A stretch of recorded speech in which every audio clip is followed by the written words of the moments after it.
일어나십시오.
함께 기도하시겠습니다.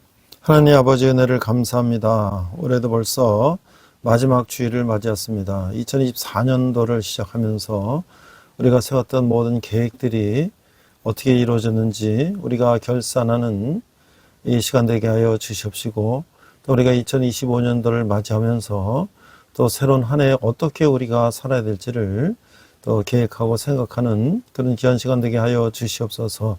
하나님 아버지, 나라가 참 혼란하고 어지럽습니다. 아버지 하나님의 나라의 민족을 위해서 우리가 함께 기도하게 하시며, 정말 하나님을 두려워하고 정직한 자가 나라를 다스리게 하시며, 자기의 사리 사욕과 당리 당략으로 아버지와 나라를 어지럽히는 그런 일이 없도록 하나님 인도하여 주시옵소서. 지금 이 추운 겨울에도 전쟁으로, 기근으로, 이 핍박으로, 질병으로 어려움 당한 사람도 있습니다. 하나님, 예수님께서 이 땅에 오신 것은 그들을 위로하며 또 우리의 죄를 구원하시게 오셨는데, 우리가 예수님을 바라보며 희망을 가지고 살아갈 수 있는 저희들 되게 하여 주시옵소서. 오늘도 신령과 진정으로 예배 가시며 말씀으로 은혜 받아 세상 가운데 승리하는 저희들 되게 하여 주시옵소서. 감사드리며 예수님 이름으로 기도했습니다. 아멘. 안녕하세요. 백목사의 세상 읽기. 이번 시간은 신사도 운동에 대해서 알아보도록 하겠습니다. 자, 국내의 신사도 운동으로 인한 문제가 끊임없이 제기되고 있다. 하지만 신사도 운동이 무엇인지 추상적으로만 인지하는 경우가 적지 않다.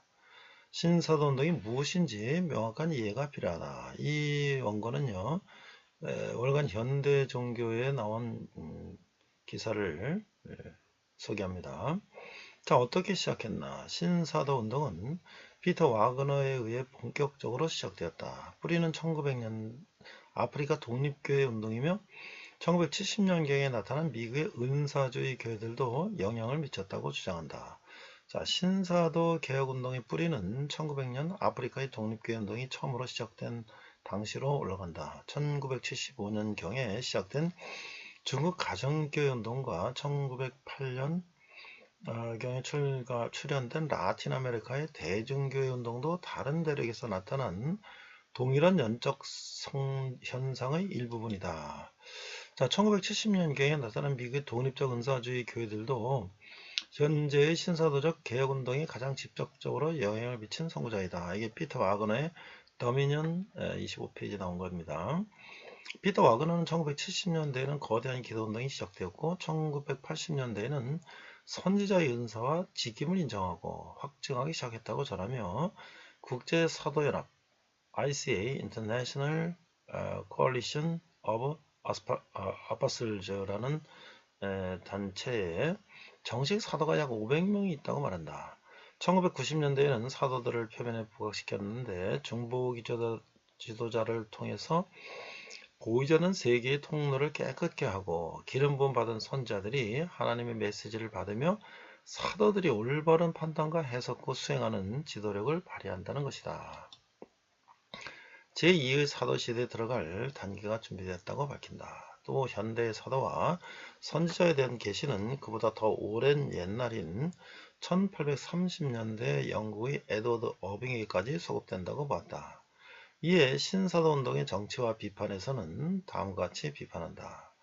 1830년대의 어빙 파남, 1900년경 아프리카 독립교회, 남미의 풀뿌리 운동은 그들의 지도자를 사도라고 불렀으며 기적과 표적을 강조하는 신비주의적인 성향을 갖고 있었다. 그럼에도 불구하고 피터 와그너의 주장과 같이 그러한 단체들을 신사도 운동의 직접적인 유래나 뿌리라고 볼 수 없을 것 같다.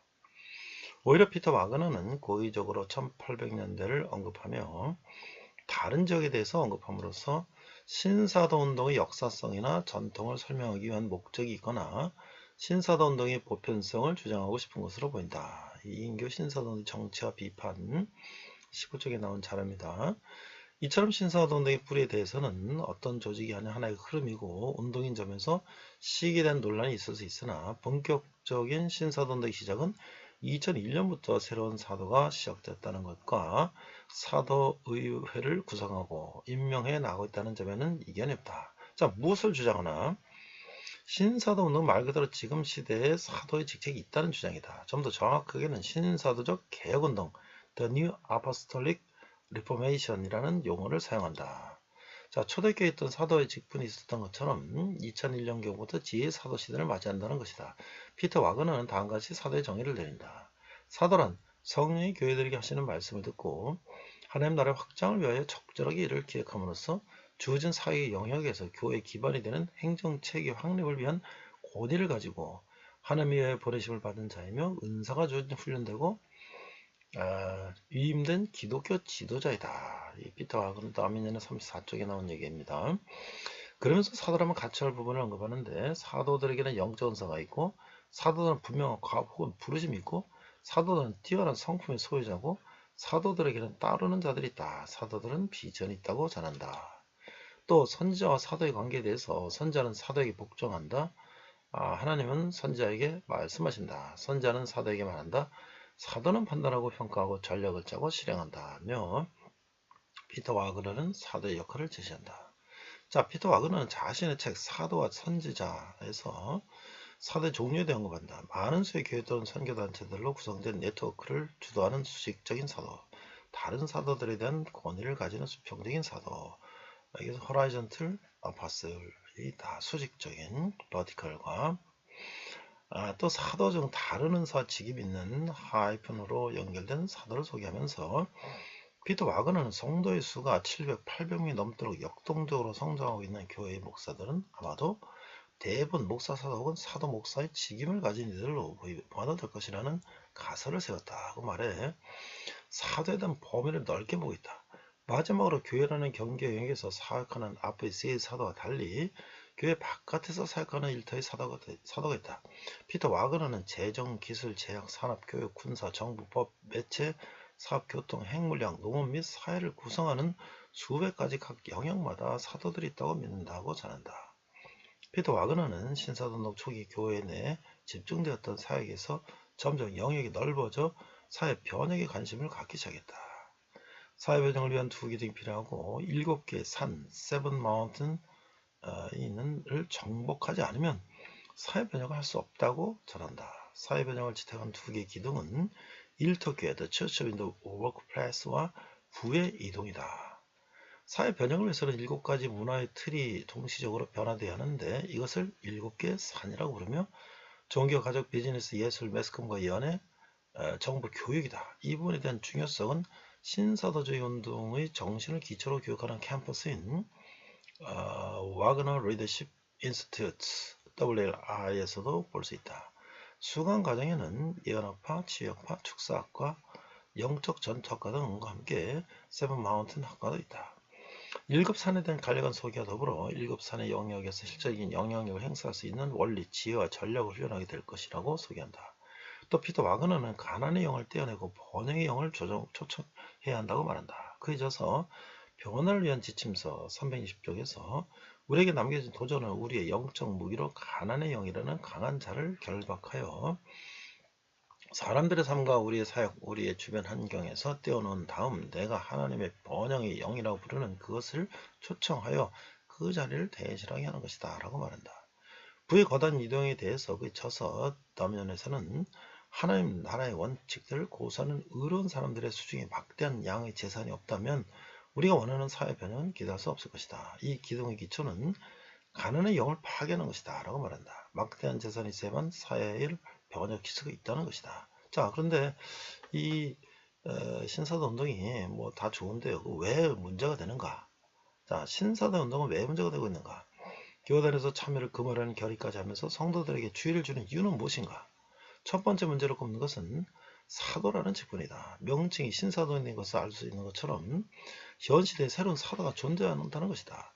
피터 와그너는 그에 져서 도민연에서 선제의 은사와 직임은 1980년대 확정되기 시작됐고 1990년대에는 교회 내 사도의 은사와 직임이 인정되기 시작했다고 주장한다. 또한 하나님의 목적을 온전하게 이루기 위하여 중보기도자들과 선자들 그리고 사도들은 모두 필요하며 또한 순서적으로 그렇게 되어야 하는 것이다. 따라서 그들이 제자리에 왔을 때 제2의 사도시대에 들어갈 단계가 된 것이다. 라고 기록한다. 대부분 전문가들은 1세기의 사도 직분이 현재 특정인들에게 주어진다는 것은 비성경적이라고 입을 모은다.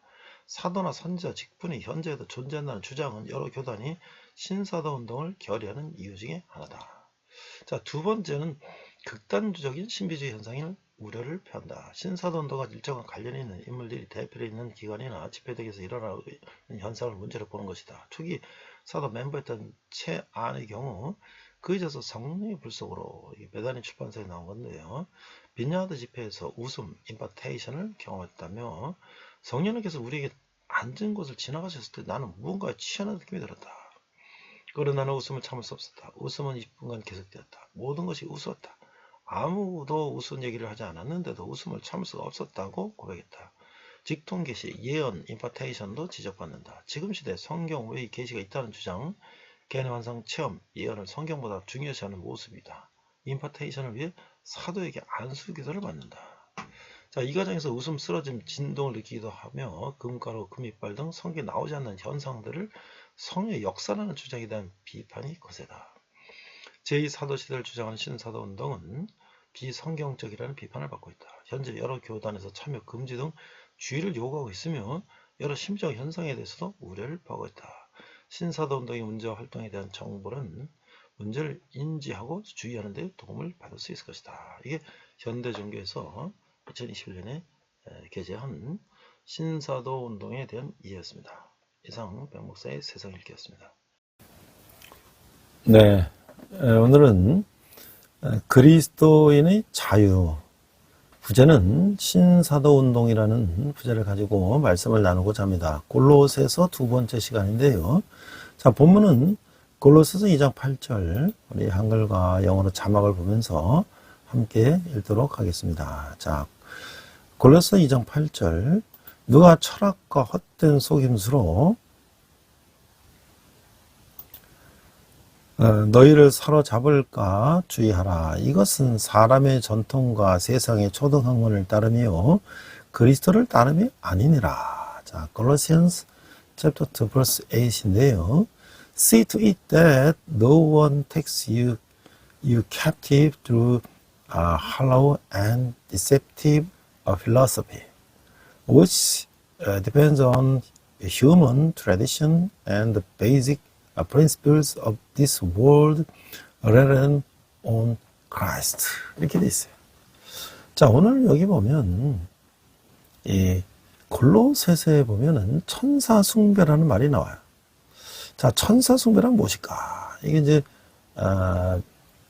생명의 삶의 포항 제1교회 박용호 담임 목사님이 이제 올린 글을 보니까요. 골로새서에는 아무도 꾸며낸 겸손과 천사 숭배를 이유로 너희를 정죄하지 못하게 하라. 이렇게 말씀했어요. 그래서 이 천사 숭배란 무엇일까요? 대부분의 영어 성경은 또 worship of angel로 옮기고 있는데 이 두 가지 해석이 가능하죠. 하나는 천사들의 예배라고 하는 거예요. 그 천사들이 하나님을 예배하는 데 그런 예배에 참여하고자 시도하는 신비주의자들을 가리킨다는 것이에요. 그러나 당시 그런 신비주의자가 있었다는 근거가 부족하고 전통적 해석은 천사를 숭배하는 것으로 보는 거예요. 그래서 이 개역개정뿐만 아니라 세번역 공동번역도 같은 입장이다. 한편 유대교는 전통적으로 하나님만 섬기고 예배하라는 명령을 중요시했는데 그래서 당시에 천사 숭배는 있을 수 없었다고 주장하는 학자들이 있어요. 그러나 규범과 현실은 다를 수가 있죠. 유대 묵시의 문헌에는 천사를 하늘의 권세와 긴밀하게 연결시키는 표현이 자주 등장하는데요. 다니엘서는 천사가 하나님의 뜻을 전할 뿐 아니라 전쟁을 이끌어가는 큰 군주로 언급되고 예수님도 종말의 때를 말씀하실 때 하늘의 천사들도 아들도 모르고 라며 천사의 높은 지위를 암시하는 듯한 표현을 하고 계세요. 요한계시록에는 요한이 천사의 발 앞에 경배하라고 엎드리자 천사가 말려하는 장면이 나오죠. 이런 기록은 당시에 천사를 예배하는 경향이 존재했을 가능성을 강력히 시사하고 있는 것이죠. 또한 당시 이방인 사회에서는 악령을 대적하기 위해 천사를 의지하는 풍습이 보편적이었다라고 하는 거예요. 어떤 사람은 그리스도인이 다한테는 후에 그런 풍습에 머물러 있었던 것으로 추정되기도 하죠. 그러니까 히브리서 기자는 모든 천사들은 섬기는 영으로서 구원받을 상속자들을 위하여 섬기라고 보내심이 아니냐라고 힘주어 말하고 있어요.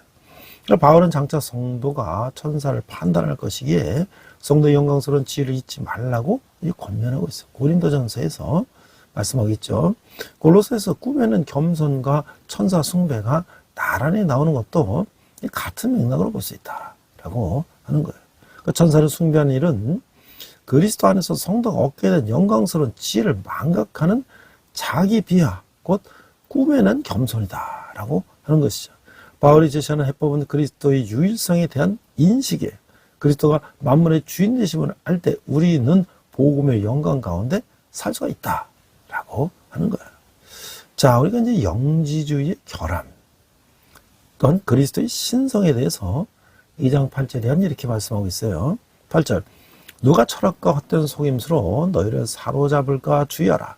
이것은 사람의 전통과 세상의 초등학문을 따르며 그리스도를 따르면 아니니라. 자, 2장 8절은 철학과 헛된 속임수로 너희를 사로잡을까 염려했어요. 바울이 모든 철학을 다 반대하는 것은 아니죠. 그런 성경이 잘못된 종교에 반대해서 말하고 있는 것처럼 잘못된 철학에 대해서 말하고 있는 거예요. 특히 골로새의 거짓 철학은 내용이 없고 이 속이는 것이다. 그리스도를 따르면 아니니라.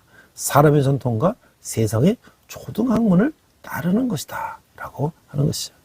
참된 기독교 철학은 모든 생각은 사로잡아서 그리스도에 순종하도록 만드는 것이죠. 철학에는 지혜를 사랑하는 것이지만 지혜의 모든 것이 되시는 그리스도 이외의 지혜를 사랑하는 사람은 헛된 우상을 사랑하는 것이다. 그러한 사람은 항상 배우나 마침내 진리의 지식에 이를 수 없는 사람이다 라고 말씀하고 있는 거죠. 이런 철학은 세상의 초등학문에 기초한 것인데 이 초등학문은 이단을 부추기는 악한 영이며 그리스도께서는 이것들을 깨뜨리고 승리하셨다는 거예요. 이런 철학은 악마적이며 세상적인 것이죠. 결코 기독교적인 것이 아니라고 하는 거예요. 믿는 자들이 조심하지 않으면 이런 철학은 이들을 유혹해서 사로잡는다라고 말씀하고 있는 거죠. 자, 9절을 보니까 그 안에는 신성의 모든 충만이 육체로 거하시고, 자, 2장 9절에서 인간의 헛된 이성에 기초한 철학에는 그 어떤 충만함도 없어요. 왜냐하면 그리스도 안에는 신성의 모든 충만이 거하시기 때문이죠. 근데 인간은 없다는 거예요. 그러므로 오직 그리스도 안에 있을 때에만 충만을 소유할 수가 있어요. 그리스도께서 떠나면 공허만이 있을 뿐이라고 하는 거죠. 철학자 장폴 사르트르가 말했듯이 인생은 무의 바다 위에 떠있는 빈 거품이다. 그럼에도 불구하고 그리스도의 충만한 신성은 육체 형태로, 즉 완전한 인간의 모습으로 나타났다고 하는 거예요. 이 크기의 영주주의 이단은 그리스도의 인성과 신성의 도전을 제기했어요. 우리가 앞에서 영주주의 이단에서 우리가 살펴봤는데요. 이런 이단들은 그리스도를 천사로 격화시켰으며 그리스도의 몸은 단지 그렇게 보였을 뿐이며 실제인 것은 아니라고 해서 이게 가연설, 거짓으로 나타나게 보였다는 거죠. 그러나 여기서 바울은 그리스도께서는 완전한 신이며 완전한 인간이시라고 확증하고 있는 것이죠. 자, 10절 보니까 너희도 그 안에서 충만해졌으니 그는 모든 통치자와 권세의 머리시라. 자, 2장 10절을 보면 하나님의 모든 충만은 단지 그리스도 안에 있을 뿐만 아니라 믿는 자들도 그리스도 안에서 이 충만을 부여받았다고 하는 거예요. 신자들의 삶의 충만은 그리스도의 충만에서 비롯된 것이고 믿는 자들은 그리스도를 통하여 신의 속성에 참여하는 것이에요. 물론 이것은 그리스도인들이 하나님이 된다는 말이 아니라 단지 하나님 안에 참여하게 된다고 하는 것이죠. 믿는 자들은 하나님의 속성이 가지는 선에 참여하는 것이 그들은 모든 정사들과 권세 및 골로새인들로 하여금 그리스도에 따라 살지 않고 세상을 따라 살도록 하는 자들 그 위에 머리가 되신 분의 몸에 거하게 되는 거예요. 자, 두 번째는 율법주의 결함에 대해서 말하고 있는데요. 그리스도의 실제를 2장 11절에서 10절 이렇게 말씀하고 있어요. 11절 또한 그 안에서 너희가 손으로 하지 아니한 할례를 받았으니 곧 육의 몸을 벗는 것이요 그리스도의 할례니라. 12절 너희가 세례로 그리스도와 함께 장사되고 또 죽은 자들 가운데서 그를 일으키신 하나님의 역사를 믿음으로 말미암아 그 안에서 함께 일으키심을 받았느니라. 자, 2장 11절에 12절을 보면 이제 바울은 거짓 교사들의 이론적인 잘못으로부터 이들의 실천적인 잘못, 즉 영지주의로부터 율법주의로 옮아가고 있다고 하는 거예요. 골로새 이방 그리스도인들은 유대적인 규율과 규칙들, 예를 들면 할례에 맞출 필요는 없었어요. 왜냐하면 그들은 그리스도 안에서 이미 할례를 받았기 때문이라고 하는 거예요. 이 영적 할례는 사람이 한 것이 아니라 그리스도부터 받은 것이죠. 이 할례는 사실은 옛사람을 십자가에 못 박은 것, 옛사람을 벗어버린 것, 곧 마음에 할례했던 것이에요. 그들이 죄된 본성, 문자적으로는 그 육체의 마음은 그리스도의 죽으심과 부활로 말미암아 제거된 것이죠. 아담 안에 있던 죄악된 타락한 사람은 그리스도에 의해서 깨어졌어요. 이제 그리스도 안에서 새로운 피조물이 된 것이죠. 또한 믿는 자들은 새로운 머리를 가지게 됨으로써 그들의 삶을 지배할 새로운 권위, 즉 모세의 율법이 아닌 그리스도의 생명을 소유하게 된 것이다 라고 하는 것이죠. 그리스도와 함께 장사되고 함께 부활하는 것은 세례를 통해서 설명하고 있어요. 물세례에 있어서 물속에서 들어가는 것은 그리스도와 함께 장사됨을 뜻하는 것이며 물 밖으로 나오는 것은 하나님의 권능으로 말미암아 부활하여 새로운 삶을 살게 되는 것을 뜻하는 것이다 라고 할 수가 있는 것이죠. 자, 13절에 보니까 또 범죄와 육체의 무할례로 죽었던 너희를 하나님이 그와 함께 살리시고 우리의 모든 죄를 사하시고 우리를 거스르고 불리하게 하는 법조문으로 쓴 증서를 지우시고 제하여 버리사 십자가에 못 박으시고. 자, 2장 13절에 14절은요. 사람이란 그리스도 안에서 새 생명을 얻기 전에는 또 범죄와 육체의 무할례로 죽었던 사람이었어요. 죽음이란 그 무화가 아니라 이 꽃이 없는 게 아니라 우리가 분리를 의미하는 것이에요. 아직 구원을 받지 않은 사람이라 하더라도 여전히 하나님의 형상을 가지고 있는 것이죠. 그러나 이들은 하나님으로부터 분리되어 있는 것이에요. 영적인 삶으로부터 멀리 떨어져 있기 때문에 이들은 육적인 삶에 머물러 있는 것이라는 거예요. 그러나 이제는 하나님이 그리스도와 함께 살리신 것이에요. 그리스도를 죽은 자들 가운데서 일으키신 바로 그 능력이 믿는 자들을 영적인 생명으로 부활시키는 것이다 라고 하는 것이죠. 이런 새로운 삶은 하나님께서 우리를 거스르고 불리하게 하는 법조문으로 쓴 증서를 지우시고 제하여 버리실 때 주어지게 되는 것이죠. 율법주의는 잘못된 것이죠. 왜냐하면 믿는 이들은 그리스도 안에서 율법에 대하여 죽었기 때문이죠. 그리스도께서는 그의 삶과 죽음을 통하여 율법의 요구를 성취하였으며 그리스도인들은 그리스도 안에 있는 것이죠. 의문에 쓴 증서인 율법은 손으로 쓴 빚 보증서와 같은 것이죠. 사람들이 이 빚을 갚을 수 없기 때문에 죄인들이 된 것이에요. 그러나 예수께서는 그의 죽으심으로 통하여 이러한 죄책, 즉 부채를 제거하신 것이에요. 그러나 예수께서는 그의 죽으심을 통하여 이러한 부채를 제거하신 것인데 이것은 마치 예수께서 십자가 위에서 이 부채를 갚으시면서 이것을 십자가와 함께 못 박으신 것과 같다고 하는 거죠. 자, 15절에 보니까 통치자들과 권세들을 무력하여 드러내어 구경거리로 삼으시고 십자가로 그들을 이기셨느니라. 그러므로 먹고 마시는 것과 절기나 초하루나 안식일을 이유로 누구든지 너희를 비판하지 못하게 하라. 이것들은 장래일의 그림자이나 몸은 그리스도의 것이니라. 자, 2장 15절에서 17절에 보면 율법의 요구를 성취함으로써 그리스도께서는 정사와 권세를 벗어버리시고 그게 승리하셨어요.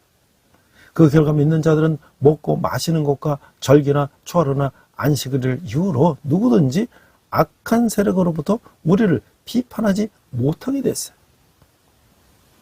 왜냐하면 그리스도인들은 율법의 요구로부터 자유롭게 되었기 때문이라는 것이죠. 자, 그리스도인들은 절기나 초하루나 안식일 같은 절기에서도 자유롭죠. 그리스도인들은 율법의 속박 아래 머물게 하려는 자들은 율법을 절개해가는 것과 도덕적인 것으로 인위적인 구분을 하고 안식일이 없어진 것이 아니라고 하였어요.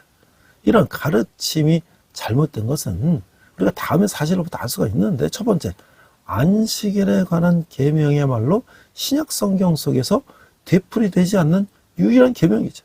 두 번째, 그리스도의 부활과 주일에 나타나심을 믿는 초대교회 신자들은 주일의 집회를 가졌어요. 세 번째, 성경은 그 어느 곳에서도 도덕적인 계명과 절기적인 계명을 구분하고 있지 않고 있죠. 이런 구분은 주 13세기에 와서야 비로소 시작된 것이죠. 네 번째는 골로새서는 안식일 계명의 준수를 주장하는 자들을 분명하게 정죄하고 있어요. 바울이 말했듯이 구약의 율법은 장래일의 그림자인 것인데 참된 실체는 그리스도 안에서 발견되는 것이죠. 구약의 율법이 그림자로서 암시하고 있는 것을 그리스도께서 성취해 주셨어요. 그림자라는 것은 어떤 물체의 형체만을 반영하는 이미지일 뿐인 것이죠. 그러므로 사람이 참 본체이신 그리스도를 발견하고 나면 더 이상 그림자를 따를 필요가 없어지게 되는 거예요. 그러니까 우리가 이 그림자는 예수 그리스도를 그 이미지만 보여주는 건데 본체가 바로 그리스도라는 거예요. 세 번째는 신비주의 결함인데요. 그리스도가 머리가 되셨다는 거예요. 18절. 아무도 꾸며낸 겸손과 천사 숭배를 이유로 너희를 정죄하지 못하게 하라.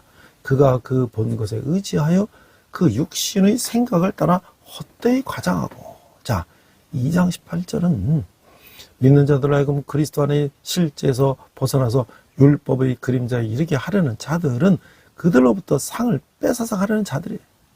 다시 말해서 그들은 믿는 자들로부터 영적인 상급을 빼앗아 가려고 하는 것이죠. 믿는 자들도 하여금 신실한 예배에서 벗어나게 만드는 이단들은 경건의 모양은 있으나 그 전에 있는 경건의 능력은 부인하는 자들로서 거짓된 육체의 마음을 소유하고 있는 것이죠. 율법주의자들의 이런 인위적인 경건은 천사 숭배와 관련이 있는 바, 천사 숭배는 성경이 금하고 있는 바죠. 사실 율법주의는 미혹하는 영이 한 것이죠. 이 미혹하는 영은 세상의 초등학문을 가지고 믿는 이들을 사로잡아 신의 명상에 빠지게 만드는 것이죠. 이런 육체의 마음을 쫓는 이들은 교만하여 자신들이 본 것에 대한 자만심으로 가득 차 있다고 하는 거예요. 자, 19절. 머리를 붙들지 아니하려는 자라 온몸이 머리로 벌며 마디와 힘줄로 공급함을 받고 연합하여 하나님이 잘하게 하심으로 잘하느니라. 자, 율법적인 신부자들은 자신들이 무엇인가 고차원적인 실제에 접하고 있다고 믿고 있지만 실제는 머리신 그리스도로부터는 떨어지는 것이죠. 그리스도야말로 하나님이 잘하게 하심으로 잘할 수 있는 생명을 공급하시는 분인 것이죠. 참된 영성은 단지 그림자일 뿐인 율법을 지킴으로 오는 것이 아니라 참 실제이시며 생명이 되신 그리스도와 연관을 가짐으로써 얻게 되는 것이다. 그리스도의 몸은 그 머리에 붙어서 생명력을 공급받지 못한다면 자랄 수 없는 것이라고 하는 것이. 예수께서는 이와 같이 이미지를 사용하셔서 말씀하셨어요. 5절 보니까 나는 포도나무요 너희는 가지라. 그가 내 안에서 내가 그 안에서 거하면 사람이 열매를 많이 맺나니 나를 떠나서는 너희가 아무것도 할 수 없습니다. 이게 요한복음 15장 15절 말씀이죠. 자, 우리가 그래서 이 천사 숭배라든지 이런 여러 가지 이단 사상들이 있었는데요. 오늘은 이게 신사도 운동이라는 이런 이게 있는데 이게 무엇인가? 앞서도 제가 이제 이 자료를 통해서 현대종교 자료를 통해서 말씀드렸습니다만은 신사도적 개혁이다. The New Apostolic Reformation이라는 것은 신사도적 개혁운동은 약칭해서 신사도 운동이라는 것인데 오순절 및 은사주의 운동과 미국 내의 회복주의 영향을 받아서 형성된 이게 종교적 운동이다. 이 운동은 기존 교회와 교파와 완전히 다른 새로운 교회 운동이다. 신이 교회 행정에서 잃어버렸던 직위들, 이름하여 사도와 예언자의 직위를 회복시킨다는 내용을 골자로 한다. 자, 이게 기본 신앙은요, 신사도적 개혁은 오순절 및 은사주의 운동, 그리고 성령이 각 신자들 속에서 지속적으로 행하는 사역의 성격에 대한 이 전통들의 해석에 뿌리를 두고 있는데, 오순절 기독교 일반은 달리 이 운동은 각 신자들에 대한 그리스도의 직접적 계시, 예언, 그리고 치유와 같은 기적 행사를 포함하고 있어요. 교회를 구원받은 신자들의 참 몸으로 여김에도 불구하고 대부분이 복음주의 개신교가 그러하듯이 신사도적 개혁은 교회 리더십의 성격에 관한 관점에서 보다 넓은 개신교 전통과 구별되려고 하고 있어요. 그 오중사역의 교리가 특히 그 핵심을 차지하는데, 이는 신약 성서의 다음 같은 구절에 대한 비전통적 해석에 따른 것이다. 자, 그가 혹은 사도로, 혹은 선지자로, 혹은 복음 전환자로, 혹은 목사와 교사로 주셨으니 이는 성도를 온전케 하며 봉사일을 하게 하려 하며 그리스도의 몸을 세우려 하심이라. 이게 에베소 4장 11절 말씀인데요. 기독교 작가인 포레스트 웰더는 신사도적 개혁에 대해서 오순절주의 열광적 예배 및 초자연적인 일, the supernatural에 대한 강조를 취하고 거기에 아드레날린 샷을 쏘았다 그러고 이제 풀하게 됐어요. 그래서 윌더는 또 신사도적 개혁과 연관된 사람들의 신앙은 기괴함으로 나아간다며 이는 성서 문자주의를 극단으로 끌어올리는 것이라고 말하고 있어요.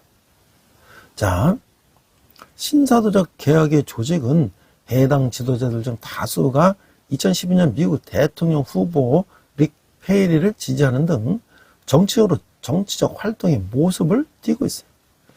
자, 그 역사를 보니까 신사도적 개혁의 역사적 뿌리는 20세기 후반의 미국 은사주의 교회로 거슬러 올라가는데, 이 같은 명칭의 초기 사용은 피터 와그너가 언론인들에게 자신을 사실상의 창립자 겸 지도자로 인식하도록 하려고 한 데서 이제 비롯되었다는 거예요.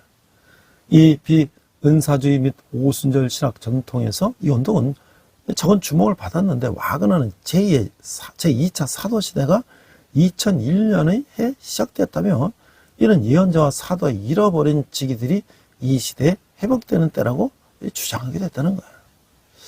자, 이 비판을 보니까 신사도 운동은 개신교의 기본적 전통인 역사적인 성경 해석과 초대교회의 사도 전통, 초기 공교회 시기의 신조들을 수용하지 않고 있어요.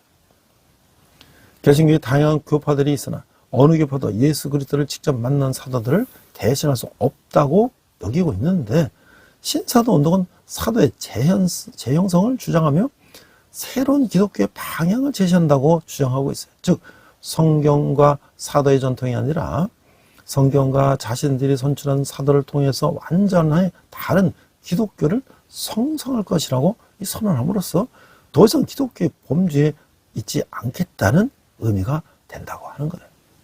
그 신사도 운동은 소위 하나님 나라의 현존신학, 킹덤 뉴 디알러지와 연결되었고, 보수 기독교 웹사이트인 emailbridge.com의 마르샤 웨스트는 가증스러운 이다라고 부르기도 했어요.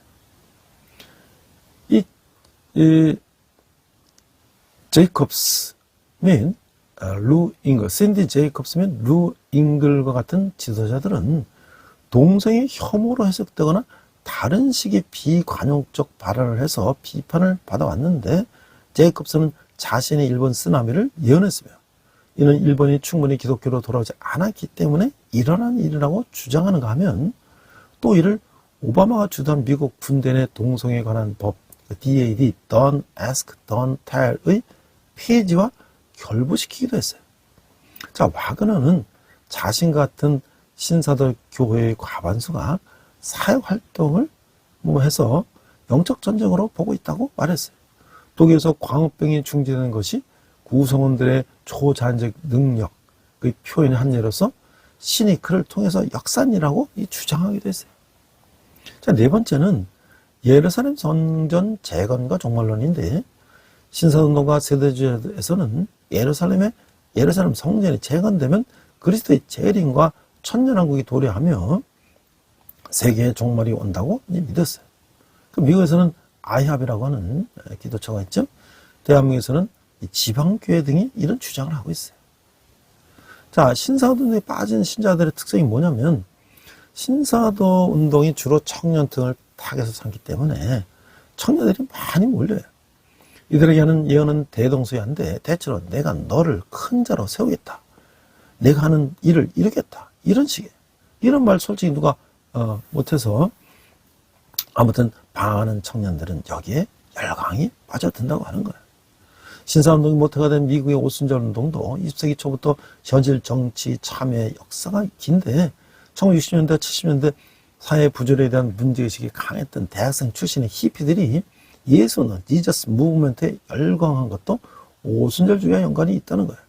2차 대전 이후 급격히 증가한 미국의 출산율을 통해 태어난 베이비 부모 세대들이 히피가 돼서 반체제, 반전과 평화를 내세우며 거리에 나섰지만 결국 사회에 적응하며 이상주의적인 현실 사회 건설에 실패한 데 대한 보상 심리와 맥락을 같이 한다는 것을 알 수가 있다라고 하는 거예요. 자, 그래서 현상에 대한 지나친 집중이 있는데요.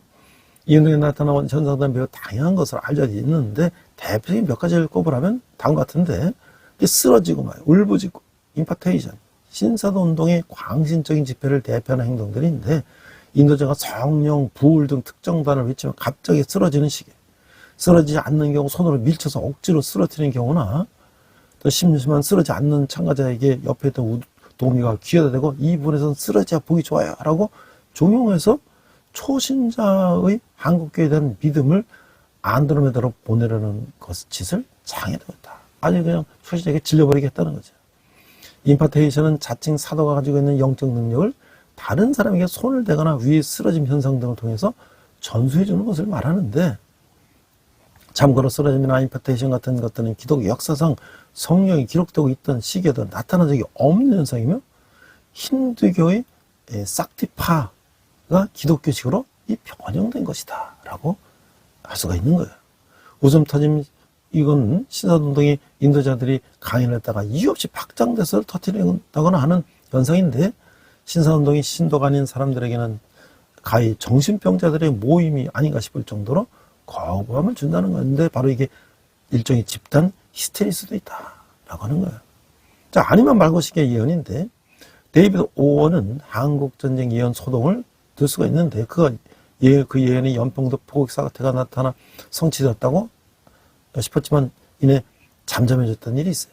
물론 자신들의 말을 듣고 회개하기 때문이라고 말해버리면 할 말이 없는데 점쟁이들이 써먹는 방법과 크게 다르지 않다는 거예요.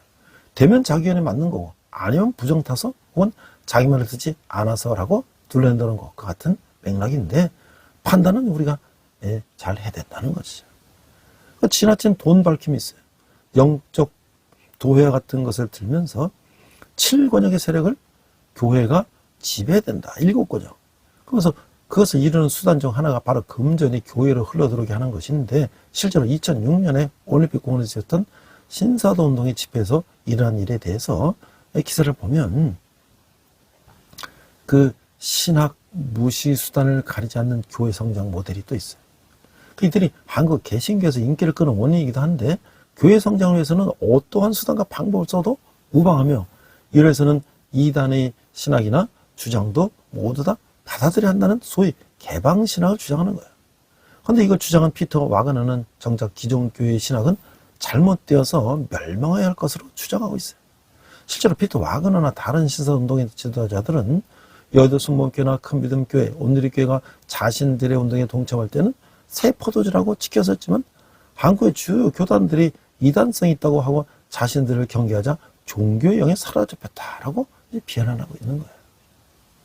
자, 이게 얼마나 참 오늘날 어처구니 없는 특히 젊은 사람들을 깨는 신사도 운동인가. 우리가 정말 깨어 있어야 되겠죠. 자, 이제 성경 속에 우리가 이제 금욕주의 결합이 20장 20절 이하가 있는데, 자, 20절 보니까 너희가 세상의 초동만에서 그리스도와 함께 죽었거든 어찌하여 세상에 사는 것과 같이 규례에 순종하느냐. 곧 붙잡지도 말고 맛보지도 말고 만지도 말라는 것이다. 것이니. 자, 20장 20절 21절에서 율법주의와 신비주의 부수물이 금욕주의인데 이것은 거짓된 영적 입장으로서 육체적인 자기 부정을 주장하는 것이 붙잡지도 말고 맛보지도 말고 만지도 말라. 이런 금지 조항을 붙잡지도 말라는 데서부터 심지어는 만지도 말라는 대로 확대가 됐어요. 이처럼 율법주의가 하와의 육체적 욕망이 담긴 과장된 표현 속에서 나타나고 있는데 너희는 먹지도 말고 만지도 말라. 너희가 죽을까 하노라 이렇게 꿰었던 거죠. 그 금욕주의는 죄책감으로부터 우러난 거예요. 그러나 그리스도께서는 자신의 죽음을 통하여 모든 인간의 죄책을 제거하셨어요. 그러나 믿는 이들은 그리스도와 함께 세상의 초동원에 대하여 죽었으므로 더 이상 육체를 따라 율법에 복종할 의무가 없다고 하는 거예요.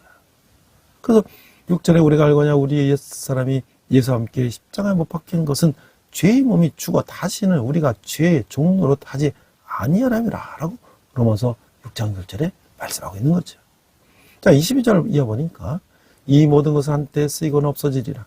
사람의 명령과 가르침을 따르느니 이런 것들은 자의적 숭배와 겸손과 몸을 괴롭게 하는 데는 지혜 있는 모양이나 오직 육체 따르는 것을 금하는 데는 조금도 유익이 없느니라. 자, 금욕주의란 사람의 명령과 가르침을 따라 사람이 만든 체계죠. 때는 하나의 법에서 취해온 것도 있어요. 신약 성경 안에서 율법주의의 예로서 계속 주장되는 것은 구약 성경의 할례에 관한 율법이에요. 본래 하나님께서는 유대인들의 믿음의 표로 할례를 명하신 거지만 율법주의자들은 할례를 은혜의 조건으로 생각하고 있어요. 이런 규칙들과 자의적 숭배에 따라서 사는 일은 언뜻 보면 지혜로 보는 것처럼 보이지만 실은 육체 따르는 것을 금하는 데는 조금도 유익이 없는 것이죠. 음식에 엄격한 규율을 초월하는 사람들은 잘 알고 있겠지만 육체는 아무리 부인한다고 하더라도 그 욕망은 계속되는 것이죠. 또한 바울이 말했듯이 육체를 소홀히 여긴다고 해서 영원히 부유하게 되는 것은 아니라고 하는 것이죠. 얼마나 이게 이단 사상들이 우리를 얼마나 그렇다는 말로 깨는지를 알 수가 있어요. 그래서 우리가 정말 성경을 제대로 알아야 된다는 것이죠. 제가 오늘 말하면 $100짜리 슈퍼노트를 가짜 진짜를 구별하기 위해서는 가짜를 아무리 연구해도 소용없어요. 진짜를 연구해서 진짜가 어떻게 되는지 알면 가짜는 바로 보면 알 수가 있는 것이죠. 그래서 우리는 말씀을 제대로 알아야 된다는 거예요. 제가 이제 한 학기 동안 신구약 성경을 이제 영화도 보고 또 이 PPT로 설명도 하면서 이제 저 강의를 해왔는데요. 내가 마지막 기말 시험에 항상 이 한 학기 배운 소감을 쓰라 그래요. 우리 학생이 이렇게 쓴 학생이 있어요. 처음 이 교양 과목을 들었을 때 무교인 제가 이 강의를 잘 이해할 수 있을까? 과제들을 잘 해낼 수 있을까? 하는 생각이 들었습니다. 과제를 하나하나 해나가면서도 내가 잘 하고 있는 게 맞는지 혹시나 엉뚱한 내용을 과제로 내고 있는 것은 아닌지 여러 번 확인하고 찾아봤던 것 같습니다. 어릴 적 부모님 따라 교회를 다니고 성경책을 읽은 적이 있었기에 그때는 아무 생각 없이 읽었던 내용들이 과제로 나온 것을 볼 때면 내심 반갑고 새롭게 조사를 하면서 알아가는데 재미를 붙이게 됐습니다. 학과가 경영학과다 보니 경영조직이라는 전공 강의를 들은 적이 있었습니다. 아브라함의 리더십, 야곱의 리더십, 요셉, 모세, 삼손의 리더십을 과제로 조사하면서 경영조직이 배운 내용이 생각나면서 연관지어 보는 것도 흥미로웠습니다. 여태 조사한 인물들의 리더십 모두 비슷하지만 조금씩 다르기도 하고 정말 상반된 느낌을 주기도 했다고 생각합니다. 과제를 하면서 인물들의 리더십을 조사하다 보니 담고 싶은 인물도 있었습니다. 첫 번째 과제로 조사를 했었던 아브라함의 리더십이 제가 생각하는 가장 이상적인 리더이며 담고 싶은 리더라고 생각했습니다. 지위가 높고 능력이 있을수록 자기보다 낮은 사람을 하대하는 것이 대부분의 리더의 모습이라고 생각하였고 그런 모습들이 많이 봐왔습니다. 물론 능력 있고 지위가 높은데 자신보다 낮은 사람을 존중하고 배려하는 행동이 쉽지 않을 것이라는 것은 알고 있습니다. 그 사람의 성품이 어떤지에 따라 그런 것이 가능한지 불가능한지 나뉘게 된다고 생각합니다. 아브라함의 인물에게서 배울 점은 나를 제한 다른 이들을 향한 존중과 배려뿐 아니라 자신이 믿는 힘 또한 배울 점이라고 생각했습니다. 타인을 향한 존중과 배려와 동시에 자신을 믿는 힘과 자신을 믿을 수 있는 힘을 기를 수 있는 능력을 키우고 싶다는 생각을 하게 만드는 인물이었습니다. 얼마 남지 않았지만 사회생활을 하고 나중에 이야기지만 능력을 기른과 동시에 타인에게서 존중받을 수 있고 나 또한 타인을 믿고 존중하고 배려해주는 믿음스러운 상사가 되어보자는 다짐을 하게 만들어준 인물이라고 생각합니다. 이 강의를 들으며 단순히 성경 인물의 리더십인 성경에 나오는 것들만 배운 것이 아니라 어느 날 내가 어떤 사람이 되고 싶은지도 생각할 수 있도록 다시 한번 생각하고 돌아볼 수 있도록 만들어진 강의인 것 같습니다. 늘 유익한 강의를 올려주셔서 감사했습니다, 교수님. 뭐 이렇게 이제 했어요. 우리가 얼마나 제대로 성경 공부를 하고 제대로 성경을 배우는 것이 중요한지를 우리 학생을 통해서 알 수가 있는 것이죠. 이 학생은 무교인데도 한 학기 동안 성경 신구약을 그래 쭉 이렇게 한번 들어보고 영화도 보고 파본도 보고 배워보면서 정말 제대로 성경을 알았기 때문에 이제 기독교에 관심을 갖고 자기가 이제 앞으로 더 기독교에서 공부하겠다는 생각을 하는 것이죠. 그러니까 우리가 이단에 빠지지 않기 위해서 무엇이냐? 성경을 제대로 공부해야 된다는 것이죠. 우리 기도하겠습니다. 하나님 아버지 감사합니다. 우리가 이단에 빠지지 않게 하시고 올바른 신앙을 정립하고 계시며 세상 가운데 승리하는 저희들 되게 하여 주시옵소서. 감사드리며 예수님 이름으로 기도했습니다. 아멘. 이 시간 헌금 찬양 하시겠습니다.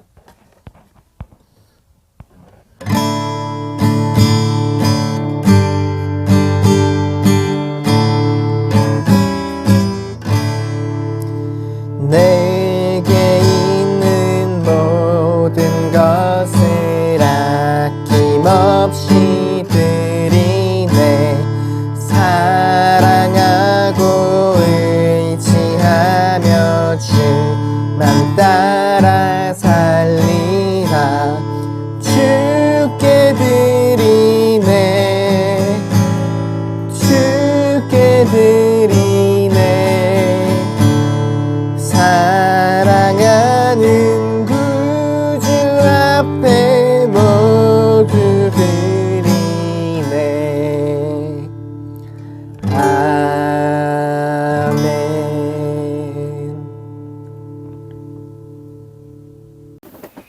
네, 저는 성탄절은 우리 참 군대교회 제가 13년 동안 사역한 중에 참으로 재밌는 보람된 성탄절이었는데요. 제가 이제 군대교회를 맡고 나서 처음에 13년 전에 우리 용사들이 여기는 버린 자식입니다. 아무도 찾아오지 않고 그 당시 민간인 목사님도 바쁘면 안 나오고 뭐 이런 상황 속에서 그런 얘기를 듣고 제가 여기를 13년 동안 열심히 섬기고 또 제가 다니면서 여러 군데 이제 위문을 팀들도 이렇게 찾고 그러다가 오늘교회 제가 다녔기 때문에 권성교팀 사역은 안 했지만 제가 처음에 가서 이 전방에 있는 작은 이 버젓없는 교회도 좀 찾아와 달라. 그래서 이제 그 오늘 권성교팀이 이제 몇 번을 왔어요. 그래서 뭐 이 스피커가 막 삑삑거리니까 그것도 사주시고 여러 가지 이렇게 와서 우리를 도와주셨는데 올 크리스마스 성탄절에도 이 푸드트럭까지 왔어요. 푸드트럭.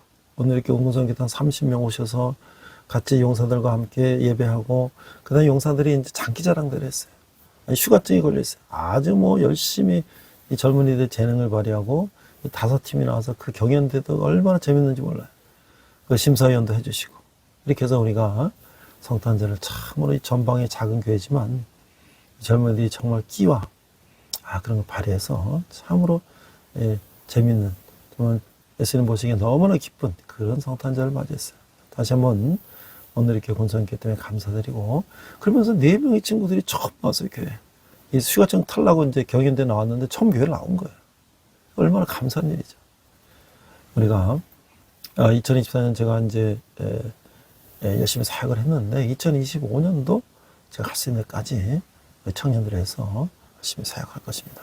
자, 여러분 폰은 한 달에 10,000원 폰은 우리 청년들이 주님에게 돌아오는데 귀하게 사용될 것입니다. 우리 함께 기도하겠습니다. 하나님 아버지 은혜를 감사해서 저희가 적은 예물을 주님께 드렸습니다. 이 예물이 쓰는 것마다 주님의 영광이 나타나게 하시고 특별히 청년들이 주님께 돌아오는데 귀하게 사용되게 하여 주시옵소서.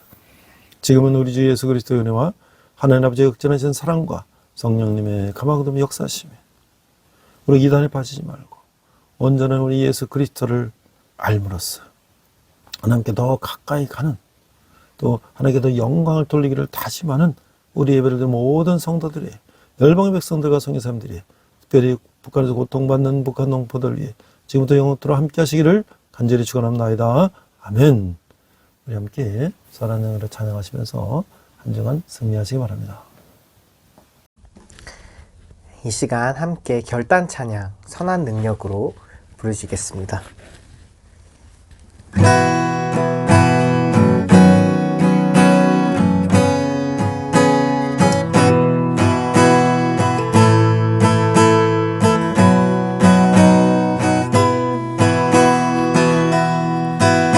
그 선한 힘에 고요히 감싸여